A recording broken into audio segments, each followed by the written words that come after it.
نحمده ونصلي على رسوله الكريم اما بعد فاعوذ بالله من الشيطان الرجيم بسم الله الرحمن الرحيم رب اشرح لي صدري ويسر لي امري واحلل عقدة من لساني يفقهوا قولي رب زدني علما اللهم فقهنا في الدين ربي يسر ولا تعسر وتمم بالخير آمین یا رب العالمین۔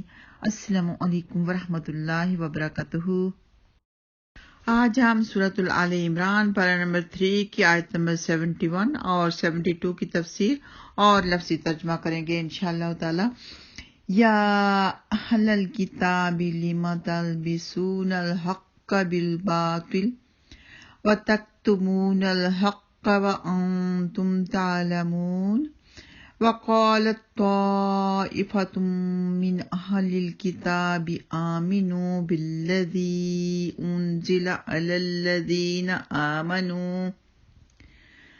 الذين آمنوا وجه النهار واكفروا آخره لعلهم يرجعون۔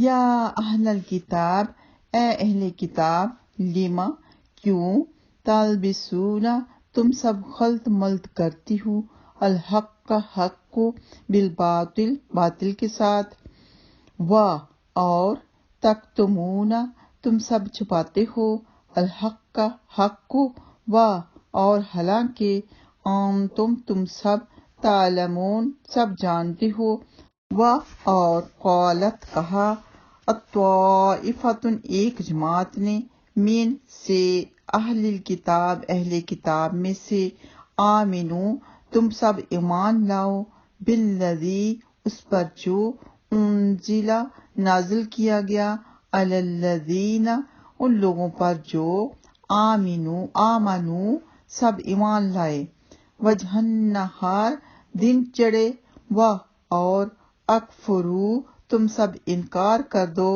آخرہ اس کے آخر میں، لعلہم تاکہ وہ، یرجعون وہ سب پھر جائیں۔ اس آیت میں اللہ سبحانہ تعالیٰ نے یہودیوں کے 2 بڑے جرائم کی نشاندہی کر کے انہیں ان سے باز رہنے کی تلقین کی ہے۔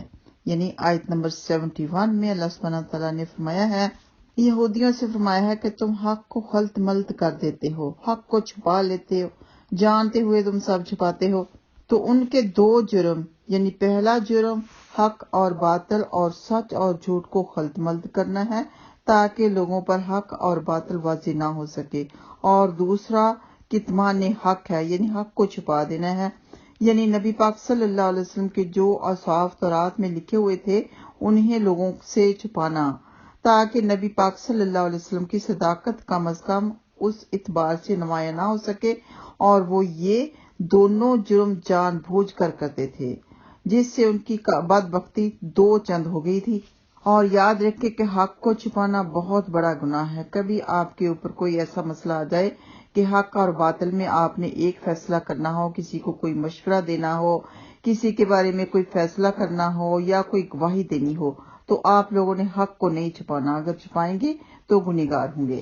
سیدنا ابو سعید خدری رضی اللہ تعالیٰ عنہ بیان کرتے ہیں کہ رسول اللہ صلی اللہ علیہ وسلم نے فرمایا، تم ضرور ہی اپنے سے پہلے لوگوں کے پیچھے چل پڑو گے، جس طرح بالشت کے برابر اور ہاتھ کے برابر ہوتا ہے، یہاں تک کہ اگر وہ کسی ضب یعنی سانڈے کے بل میں جا گھسے ہوں تو تم بھی ان کے پیچھے جاؤ گے۔ پوچھا گیا، یا رسول اللہ صلی اللہ علیہ وسلم، اس سے یہود و نصارہ مراد ہیں؟ فرمایا، پھر اور کون ہیں؟ یہ بخاری میں موجود ہے اور مسلم میں بھی موجود ہے، یعنی ان کے بارے میں نبی پاک صلی اللہ علیہ وسلم نے فرمایا، تم یہودیوں کے پیچھے چل پڑو گے، جس طرح وہ غلط کام کرتے ہیں تم بھی غلط کام کرنے لگ جاؤ گے، اور نصارہ بھی مراد ہے۔ آیت نمبر 72 میں کمزور دل مسلمانوں کے دلوں میں اسلام کے متعلق شکوک و شبہات پیدا کرنے کے لیے یہود مختلف سازشیں کرتے رہتے تھے۔ یہ بھی اسی سلسلہ کی ان کی ایک سازش کا بیان ہے کہ صبح کے وقت قرآن اور پیغمبر پر ایمان کا اظہار کرو اور شام کو کفر و انحراف کا اعلان کر دو۔ ممکن ہے کہ اس طریقہ کے اختیار کرنے سے بعض مسلمان بھی سوچنے لگے کہ آخر یہ پڑھے لکھے لوگ مسلمان ہونے کے بعد اس تحریک سے الگ ہو گئے ہیں، تو آخر انہوں نے کوئی خرابی یا کمزور پہلو ضرور دیکھا ہوگا۔ اہل کتاب کی یہ سازش کامیاب نہ ہو سکی، اس لیے کہ ایک طرف تو اللہ سبحانہ تعالیٰ نے اس سازش کو ظاہر کر دیا اور دوسری طرف رسول اللہ صلی اللہ علیہ وسلم نے ارتداد کی سزا قتل مقرر فرما دی، یعنی جو کہ مرتد ہو جائے تو اس کی سزا کیا ہے؟ قتل ہے۔ قتل کون کرے گا؟ گورنمنٹ حکم دے گی، حکومت کا کام ہے، حکومت یہ حکم دے گی، تو کسی عام انسان کا یہ کام نہیں کہ اگر کوئی مرتد ہو جائے تو پکڑے، اس کو پکڑ کے قتل کر دے، یہ ہرگز جائز نہیں ہے۔ سیدنا عبداللہ بن عباس رضی اللہ تعالیٰ عنہما بیان کرتے ہیں کہ رسول اللہ صلی اللہ علیہ وسلم نے فرمایا، جو شخص اپنا دین یعنی دین اسلام بدل دے اسے قتل کر دو۔ یہ بخاری میں موجود ہے۔ اس کی وضاحت یہی ہے کہ لوگوں کے لیے یہ جائز نہیں ہے یا علماء کے لیے جائز نہیں، کسی کے لیے بھی جائز نہیں کہ کسی مرتد کو پکڑ کے قتل کر دے۔ یہ حکومت کا کام ہے، اس کو بتایا جائے، پھر وہ اس کے بارے میں فیصلہ کرے کہ یہ مرتد ہو گیا تو اس کی سزا وہ قتل مقرر کر دے۔ اللہ سبحانہ وتعالی ہم سب کا خاتمہ بالخیر فرمائے۔ ضرور پڑھا کریں یا مقلب القلوب ثبت قلبی علی دینک۔ حضرت عائشہ صدیقہ رضی اللہ تعالیٰ عنہا فرماتی ہیں کہ نبی پاک صلی اللہ علیہ وسلم سجود میں یہ دعا پڑھا کرتے تھے۔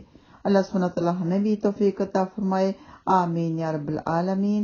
وآخر دعوانا ان الحمد للہ رب العالمین۔ السلام علیکم ورحمۃ اللہ وبرکاتہ۔